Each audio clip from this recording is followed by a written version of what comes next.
Good evening, everyone. Sir Owen Disney here, and we have a lot to talk about tonight. Oh my god, there's so much greatness that I did not even know about.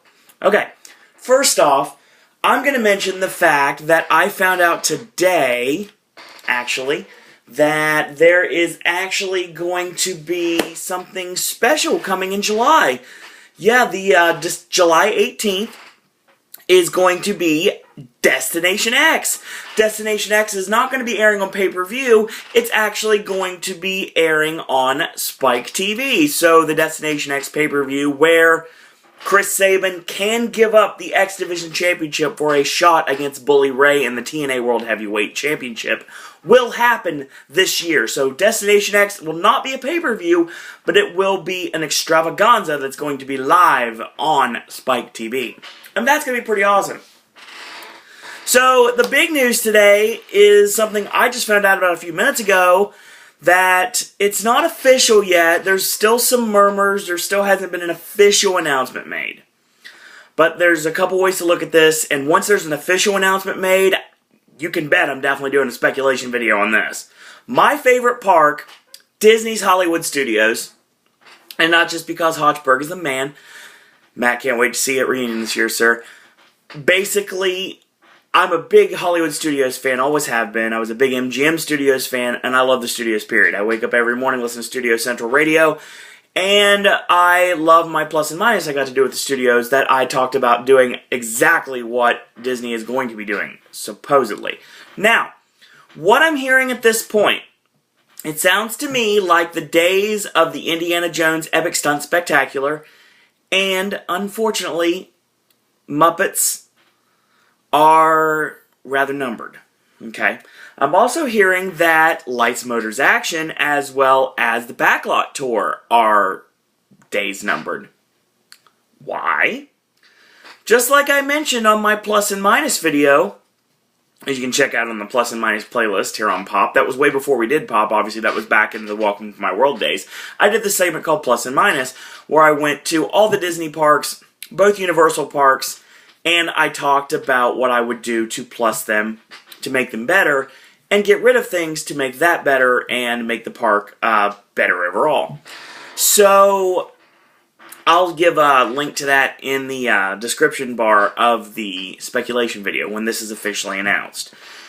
There's been some murmurs around, actually started at Disneyland, that there were some surveys that were taken, and they are, contemplating bringing in Star Wars Land to Disneyland. So this was a big surprise when we found out that Star Wars Land is coming. Maybe to Disneyland eventually, but right now, Star Wars Land is coming to Disney's Hollywood Studios. That's right. They are bringing Star Wars Land into Hollywood Studios. And that will definitely include the Mos Eisley's Cantina that I talked about during my plus and minus video. And that whole area, like I said, we get rid of Muppets, we get rid of Epic, and that all becomes a Star Wars area. Now, what are they doing with LMA and the Backlot Tour? Just like I predicted as well, and it's something that has been a very badly kept secret with the Disney company lately, is the fact that Cars Land is coming to Hollywood Studios. Earmarked for 2018 for both of these to be finished completely. Universal's thrown down the gauntlet lately. Universal threw out Transformers, got it done in less than a year. Then they decided they wanted to do the Simpsons expansion. They brought Fast Food Boulevard in, including Moe's Tavern and other iconic creations from the Simpsons lore. Now, they're also getting ready to open Diagon Alley at the Wizarding World of Harry Potter. You can take the literal Hogwarts Express to King's Cross Station at Universal Orlando, and you can get on the Gringotts Bank. It's supposed to be a coaster. It sounds like it could be a coaster or like a mixture of a coaster, long day.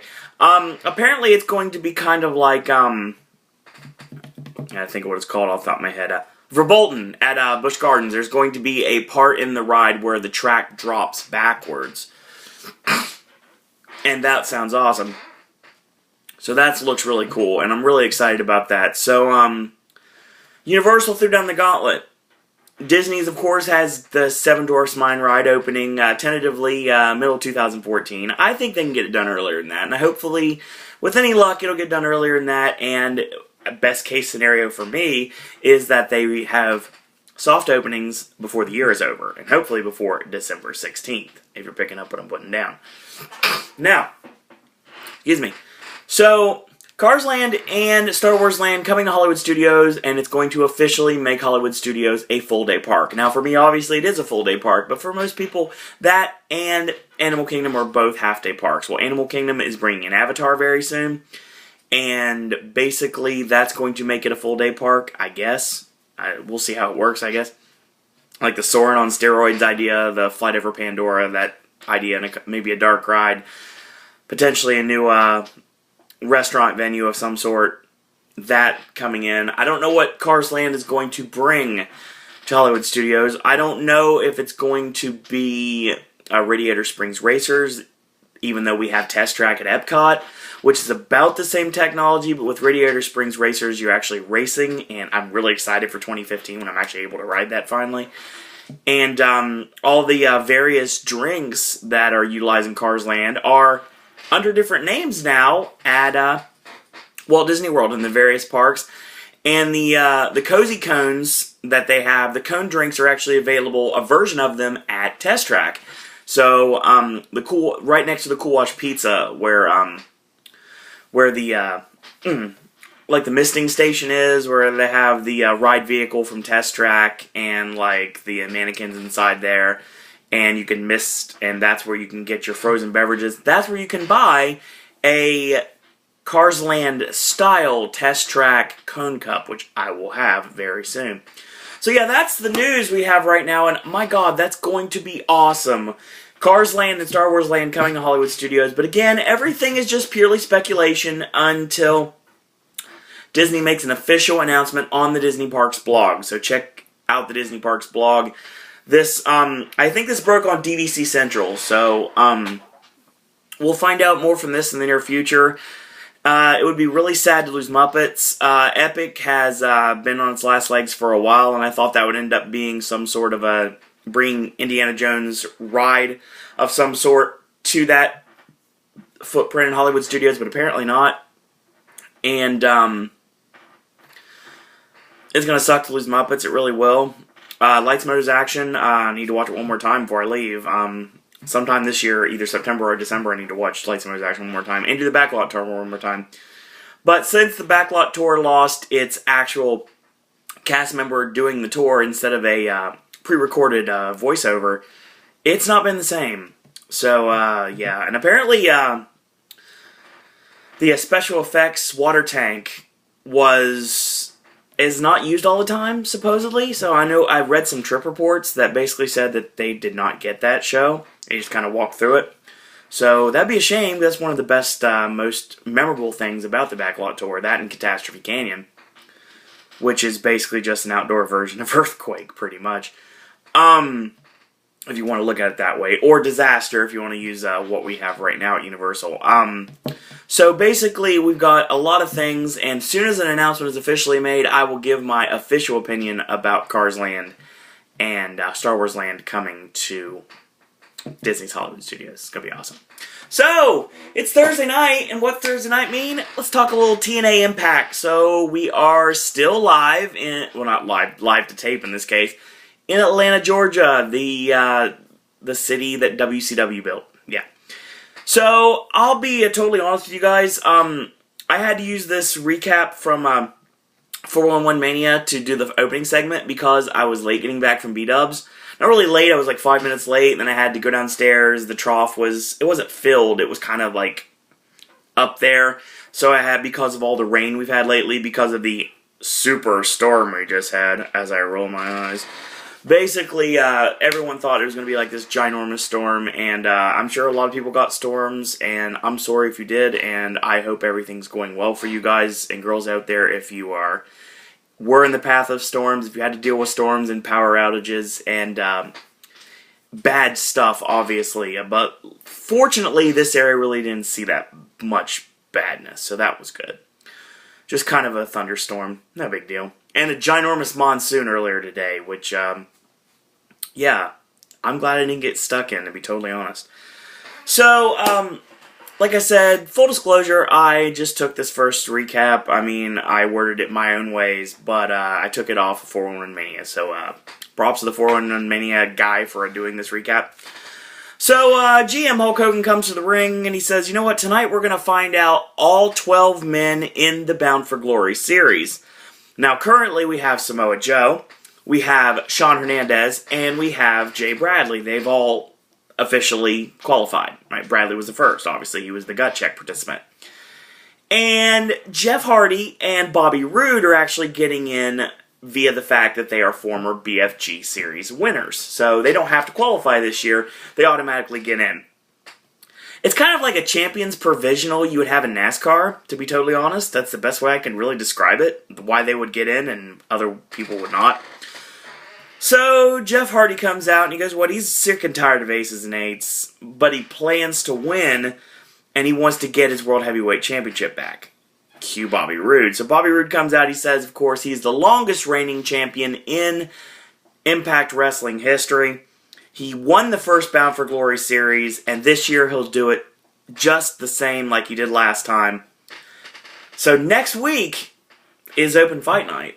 And on Open Fight Night, the fans will vote at ImpactWrestling.com to determine whether it's Jeff Hardy or Bobby Roode that gets to make the first challenge.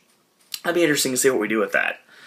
So, basically, Jeff Hardy challenges Bobby Roode now, and at this point, Bully Ray comes out with the Aces and Eights, of course, carrying the TNA World Heavyweight Championship. He says it doesn't matter who wins because they're the ones that are going to have to step in the ring with the current TNA World Heavyweight Champion, Bully Ray.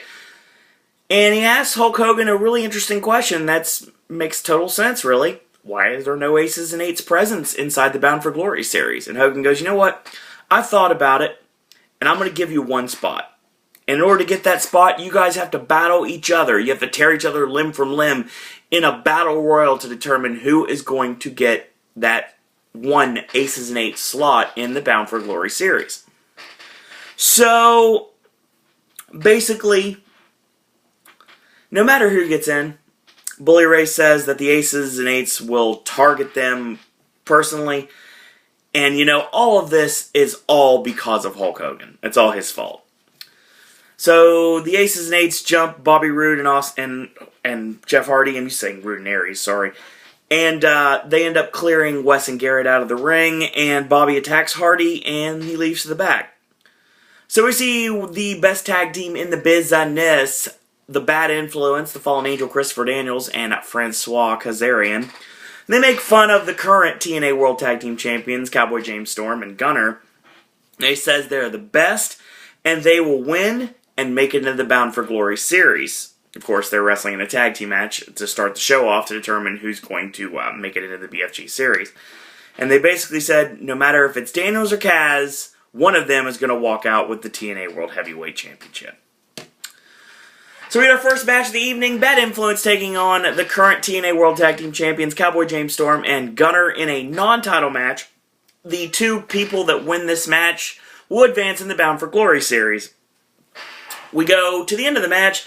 So Gunner goes for the gun rack on Kaz, and Daniels pulls him off, tosses Gunner outside through the middle rope to the arena floor. So Daniels gets shoved into Kaz, and James Storm hits the lung blower on Daniels. Closing time on Kaz.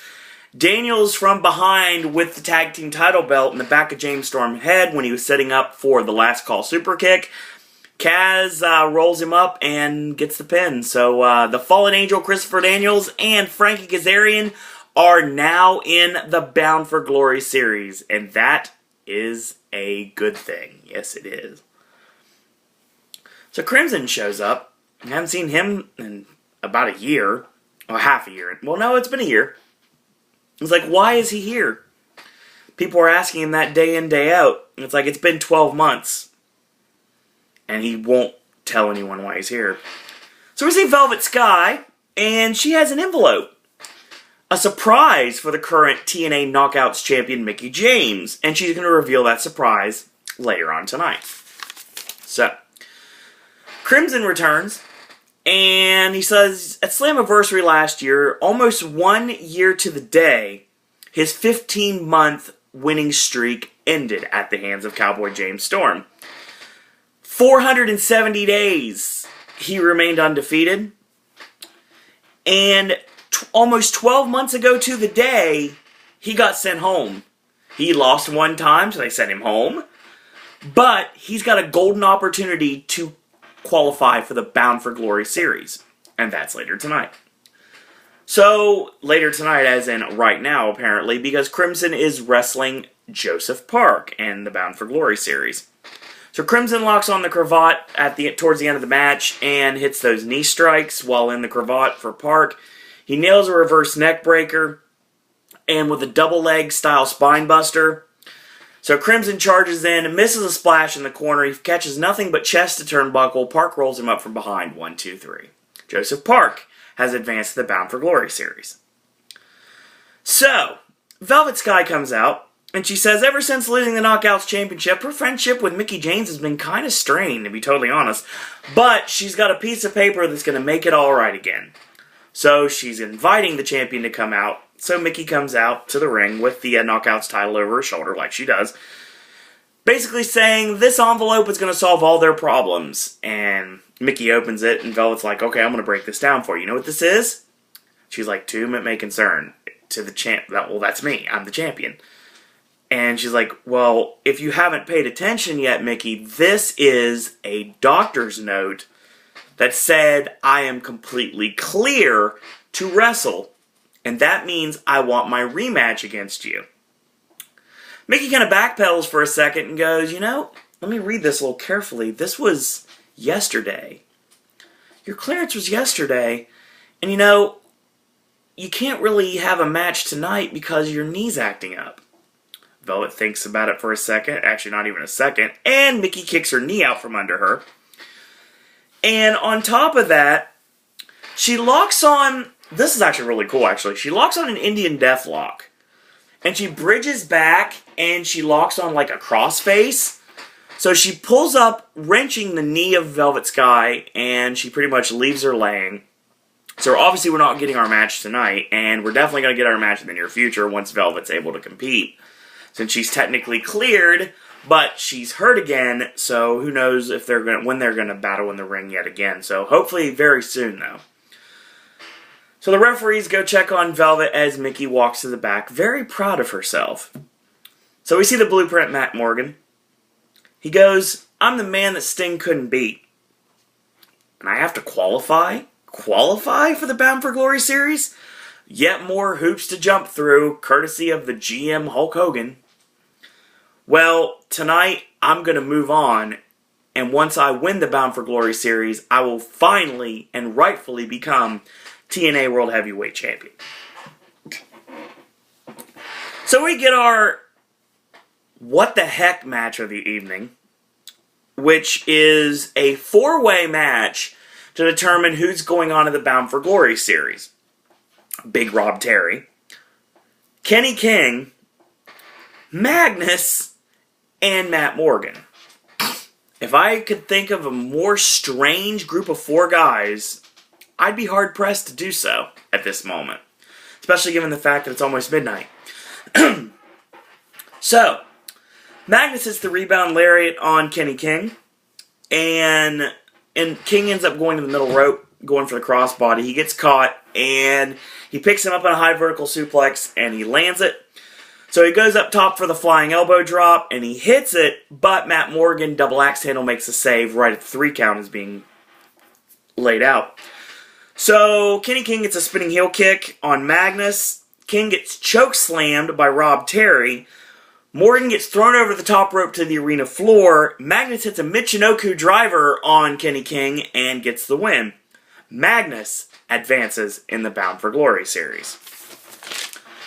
So last week we had the debut of Quentin Rampage Jackson, the newest signee of TNA and Bellator, depending on how you look at it. He's probably a bigger signing for Bellator, but I am kind of interested in seeing him and Kurt Angle go at it, and that's probably going to happen at Bound for Glory.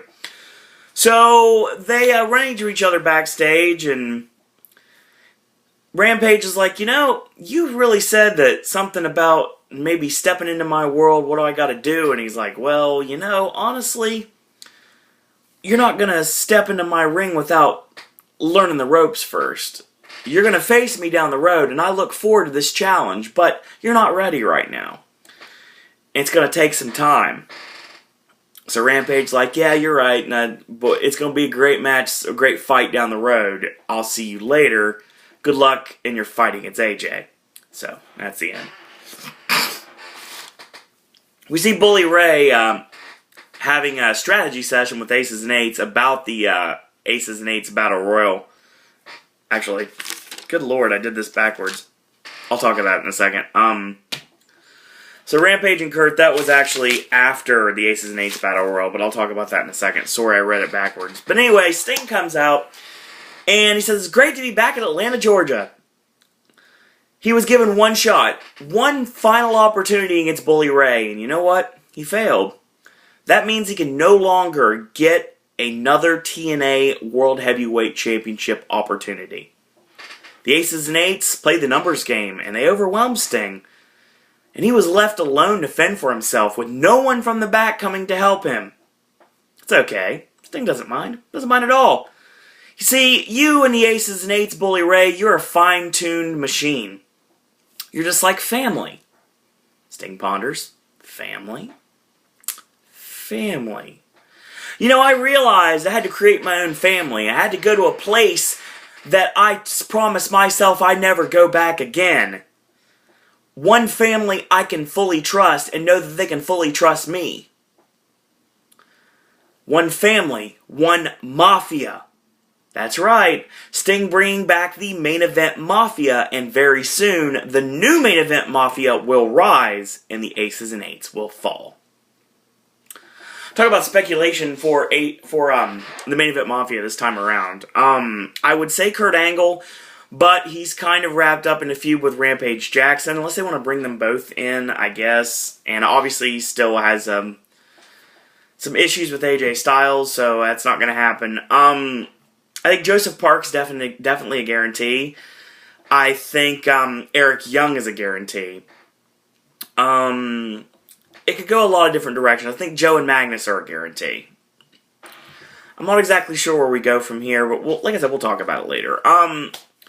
So we get this match that was just made on the fly. Showtime Eric Young taking on the greatest man who ever lived, Austin Aries. This match was awesome, and I was really excited when I found out about this match, because for those of you that have just seen Eric Young in TNA, you totally don't understand. You probably like Eric for his comedy, and he's a decent wrestler. No, he's not a decent wrestler. He is a great wrestler. He does not get to showcase that very often. Showtime Eric Young, the matches he had in Border City, working for Scott D'Amore, he was awesome. And he still is. It's just most people know him for comedy. Like Anthony Corelli, Santino Marella, he's a great wrestler too. But he doesn't have to be, because he is getting by on his gimmick. That's how you make money nowadays. You have to get a believable gimmick that's going to make money, that's going to draw seats, that's going to draw fans, draw business to the company. And Eric Young does. He was really over in the Impact Zone. I can definitely attest to that. So this is for the Bound for Glory series. Eric Young taking on Austin Aries. So Aries hits a slingshot senton for a 2 count. And Young nails 2 overhand... Actually, no. Young gets nailed with 2 overhand chops. Whip into the corner. Tip up from Eric Young. And he lands on his feet. Aries gets caught with 2 huge chops. Right hands. He reverses the whip. And Young hits the flare flip. And lands on his feet, of course. Well, there's another whip in, and Aries goes for the flare flip, but he gets caught with a forearm, knocks him off the ring apron to the arena floor. Aries gets nailed with a pescado, slingshot crossbody over the top rope, if you didn't know. They get back in, and there's a textbook belly-to-belly suplex from Eric Young, and Aries kicks out at 2. So he goes up top for the flying elbow, and Aries crotches him up top. He falls off. When he muscles himself up to his feet, he gets nailed with the IED, the high-impact drop kick in the corner, and nailed for the brain buster in 1, 2, 3. Really good match, and I really wish they would have given it more time. I mean, these guys can go, and I really wish they had more time to go, because it was a really good match. So, like I said, I'm going to do this out of order here. Basically, aces and eights are seen backstage, and we're seeing a little strategy session, just like I was talking about. Everyone is all settled on who's going to win the Battle Royal, and Bully gets everyone to say yay, yay if they agree. Everyone says yay, except for Doc. Doc's a little apprehensive at this point. So, he thinks about it again, and he still toasts to Bully and the rest of Aces and Eights that he agrees to whom has been selected to be the Aces and Eights participant in the Bound for Glory series. That's fine. So we get a video package on Chris Sabin, and he has a very, very hard decision to make. He comes back from a grueling injury. He's on the top of the world. He won the X Division Championship at Slammiversary against Suicide and Kenny King in an Ultimate X match. And he's got a decision to make.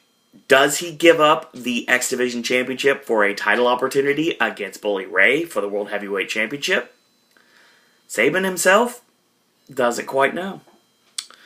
So we get this Aces and Eights Battle Royal.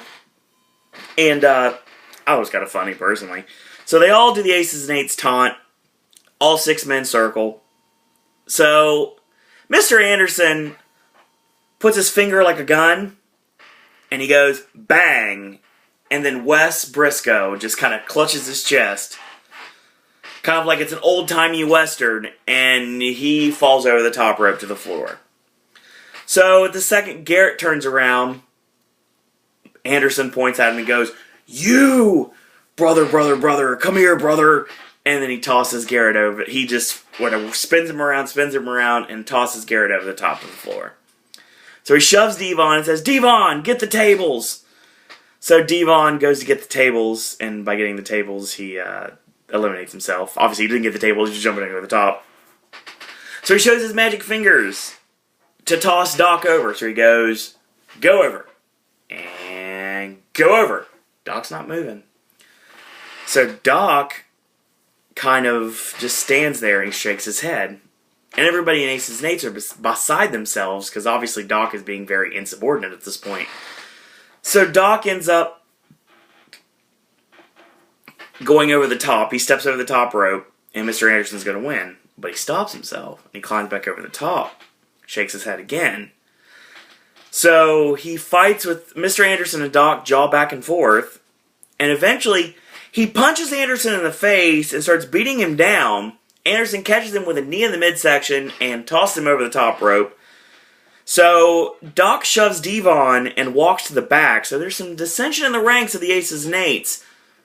We'll find out where we go with that. So then we have the Rampage and Kurt segment I talked about a few minutes ago. So Bully's standing there with the rest of the Aces and Eights, and they're all pretty peeved at Doc right now. Bully goes, all you had to do is stick to the plan. And Doc says, you know, you always say step up, Prez. I get it, but he's like, I get that. I get you want to step up, Doc, but you know what? We had a plan here. And fighting amongst each other is exactly what TNA wants. It's exactly what they want us to do. They want us to implode from the inside. And that just can't happen. That doesn't work with me. So Doc comes up with the idea. It's like, you know what? AJ turned his back on the club. He embarrassed all of us when we extended our hand out in friendship and used our hammer to hit me in the head with. And you know, tonight, I want to step up and I want to take AJ Styles out personally. Bully thinks about it for a second, goes, Doc, take care of your business. So that's what's going to happen, supposedly. Main event time, AJ Styles taking on Kurt Angle for the final spot in the Bound for Glory series, and I'm going to be going over that list in a few minutes after we finish this match. So, we go midway through the match, AJ locks on a chin lock, Angle fights out, he back elbows out of it, and that knocks Angle to the floor, like a charging back elbow knocks him to the floor. Hits a baseball slide, which used so much momentum it knocks Angle into the announce table. So he goes for the pescado. Angle's out of the way. He lands on his feet, AJ turns around, gets planted with an overhead release belly-to-belly suplex on the floor, mind you. So they both go back in. Angle picks up AJ and lands a backbreaker. Gets a 1 count. AJ kicks out at 1. Locks on a reverse chin lock with the knee in the lower back. So putting more pressure on AJ at this point. So AJ punches out of it. He goes for a brief flurry of offense. Gets caught with a tilt-a-whirl backbreaker. Again, another kick out at 1. So a reverse bear hug is locked on by Angle. 2 elbows trying to get out of the hold, and they trade blows. They fight in the middle of the ring. So he hits that side kick, not side kick, but the kick to the leg, and he hits a spinning back fist and the discus clothesline. So both men are down. They get up at 7. So a clothesline, a back elbow. There's a kick to the side of the head after a boot to the midsection off the ropes from AJ. So he gets back body dropped over the top rope, lands on the apron, nails the springboard into the flying forearm for a 2 count. Angle kicks out just in the nick of time. So Angle locks in the waist lock, hits the rolling German suplex with the release on the 3rd time, goes for the Angle slam, gets countered into a spike DDT, and Angle again kicks out at 2. So he goes for the charging forearm, he misses, Angle slam, and AJ kicks out at 2.5. So he drops the straps, it's party time. He locks the ankle lock on, AJ counters into the calf killer. It looks like Angle might tap out, but he rolls through, locks in the ankle lock, and AJ flips him forward, face first in the middle turnbuckle. He nails a spinning heel kick, he goes up top, I would say probably for the spiral tap if I had to guess. Gets caught, waistlock, German superplex off the top. AJ lands on his feet, nails a DDT right in the corner, almost nearly missing the bottom turnbuckle. So Mr. Anderson comes out with a distraction to the ref. Doc and Nux hit the ring, and Nux gets nailed with a step-up enziguri, and AJ rolls up and stacks up Kurt Angle on top of his shoulders, 1, 2, 3. So the Aces and Eights jump Kurt Angle. Rampage Jackson runs out for the save with his chain. And all the Aces powder, and they're pointing at Doc. He's still left in the ring. Doc turns around, and Rampage swings wildly. Doc ducks out, powders to the floor. Kurt Angle and Rampage Jackson stand tall, and that's how we go home. Okay. So, let's talk about the Bound for Glory series, shall we? It's a really interesting demographic this year. We have 11 guaranteed babyface and heels. There is 1 extra heel, and AJ, who of course is a tweener. So let's talk about the BFG series, shall we? We have Bobby Roode and Austin Aries. We have Mr. Anderson representing Aces and Eights. We have Bad Influence, the Fallen Angel Christopher Daniels and Frankie Kazarian, as well as the gut check participant Jay Bradley. Then we have Samoa Joe and Magnus, Hernandez, Joseph Park, and Jeff Hardy. And like I said, AJ's in the middle, so he's not good. He's not necessarily bad. He's kind of in the middle. So he's the tweener for the group. So, Bound for Glory series final. What it should be, if it was up to me, 1 final battle. AJ Styles versus Christopher Daniels. And the other 2 competitors would be Mr. Anderson and Jeff Hardy. I think those are the final 4 for the Bound for Glory series. And I think AJ Styles will win the Bound for Glory series. And AJ Styles will be the man who stops Bully Ray and the Aces and Eights. Because AJ Styles will probably end up in the Main Event Mafia. Let's talk about the Main Event Mafia, shall we? So I mentioned them a little bit ago. I don't think Kurt Angle would be a part of it this time. I don't know, maybe him and Rampage both be in the Main Event Mafia, potentially. Rampage fills the Scott Steiner role, I guess. There's no knockouts in the Main Event Mafia right now that I can see. Unless they go with Taryn Terrell, maybe. Taryn Terrell could be in the Main Event Mafia. I don't know. I don't think they'll go with Velvet, because Velvet's kind of feuding with Mickie James right now. So the only person you could put in the Main Event Mafia, unless you go with ODB, because ODB's going to, obviously Eric Young's going to be in there, so Eric Young's in there, ODB's in there, you have Rampage Jackson, you have Kurt Angle, you have Joseph Park, and That's probably your group. I would go with James Storm and Gunner if they didn't already have Joe and Magnus. Yeah, I think Joe and Magnus are also in the group too. But that's just a prediction. I don't know for sure, honestly. TNA today. What did we learn, boys and girls? Well, Hulk Hogan likes the Aces and Eights just enough to give one of them an opportunity, but making them fight each other is the only way he's going to make that happen. But Aces and Eights pull the wool over everyone's eyes, and they are about to walk out scot-free when Doc almost changes his mind and tries to eliminate Mr. Anderson, thus completely throwing a wrench in the plans.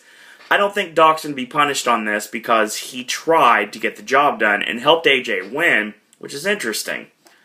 Could there still be a potential AJ joining Aces and Eights? I doubt it, but you never know. Bad Influence get in over James, Storm, and Gunner. I don't have a problem with that. Storm and Gunner are the tag team champions. They do not need to be in the Bound for Glory series. Then again, everyone in the current tag team division is in the Bound for Glory series, even though the Dirty Heels are pretty much broken up now. That's what it sounds like, at least. Which is fine, I guess. Crimson returns, and he tries to get in the Bound for Glory series, but Joseph Park stops him, so yeah. Velvet Sky and Mickie James are continuing their feud. Mickie James is now a full-fledged heel. She's getting booed. She's being very vapid and very arrogant, and that works really well. Velvet was cleared to wrestle, but she got kicked in the knee and locked in that Indian Deathlock crossface, which looked awesome, by the way. So, Joseph Park advances the Bound for Glory series. Matt Morgan tries to advance the Bound for Glory series against Kenny King, Magnus, and Rob Terry, but Magnus ends up advancing instead. Rampage and Kurt Angle have mutual respect for each other, but they still want to fight each other, but that works because they are the ones that fought off Aces and Eights. And AJ and Angle had another amazing match that AJ walked out with a win thanks to Aces and Eights interference. So, interesting there. And we had a great match with Austin Aries and Eric Young that I wish more people would probably have enjoyed and more people would see that match. More people know that Eric Young can really go in the ring, and that match actually proved it. Sting is bringing the Main Event Mafia to TNA very soon, and that's interesting. So, a lot of stuff still to come. Bound for Glory series, going to be awesome this year. I really look forward to chronicling the Bound for Glory series. I will be talking about BFG house show matches, because I know the Bound for Glory series is also done during the house shows. So, I will be discussing BFG series every week here on Pop. And we'll be talking it during the Impact recap. And if I have to, I'll do special videos to talk about the other stuff. So, there's always that. So, hopefully you guys and girls out there have already been introduced to our latest Popcaster. That's right, Molly made her debut on Pop today. Just to whet your appetite for the fact that Molly's World is coming very soon. Molly's World is going to be chronicling different aspects, including video games, mobile apps, country and pop music, as well as anything Molly wants to talk about. And this is going to be awesome because Molly's going to be coming to Pop very soon. Ben has got videos coming out. Hopefully we're going to be able to film on Monday. That's what we're looking at right now. And there is another World tutorial that we actually filmed on Friday. It's going to be released. I think we're looking at, let me look at this actual date to make sure I got this right. Where are you? Not July. Wrong day. Next Wednesday, the new World tutorial will be out. And I'm going to try to get World tutorials out on Wednesday. So slowly but surely, I'm going to make an official Pop schedule. So we welcome Molly to the channel, and this is going to be awesome. We're going to have a really good time this summer. It's, like I said, the summer of Pop. We're definitely going to have a blasty blast entertaining each and every one of you. And once again, thank you guys for watching. We will talk wrestling again on Saturday. We will talk NXT and SmackDown, and that will be done Saturday night, actually. It would be done Saturday morning, but after work. So after work, I will come back here, and we will do NXT and SmackDown. Sunday is Payback, so I will be doing Payback, and I will be recapping it for the channel. And we've got AJ's movie reviews tomorrow, which will be the Maniac,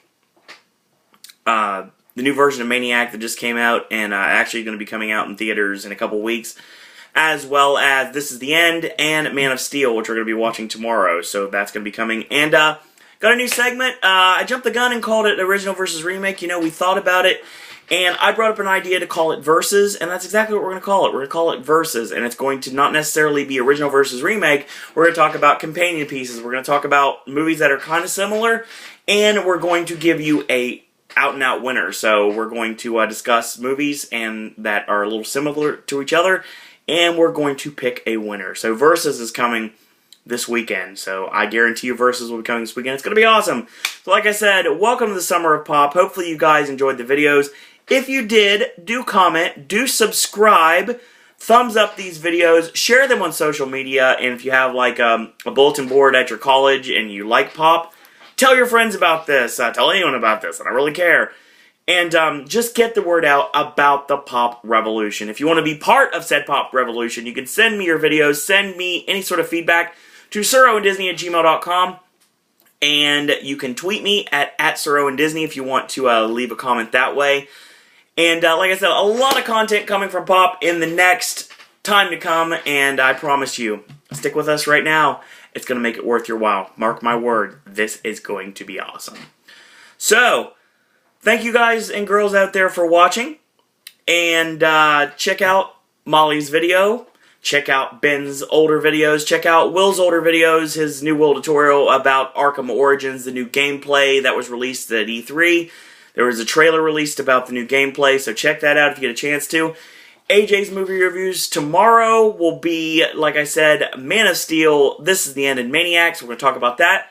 Check out AJ's newest segment, Versus, which will be Oz the Great and Powerful against the original Wizard of Oz.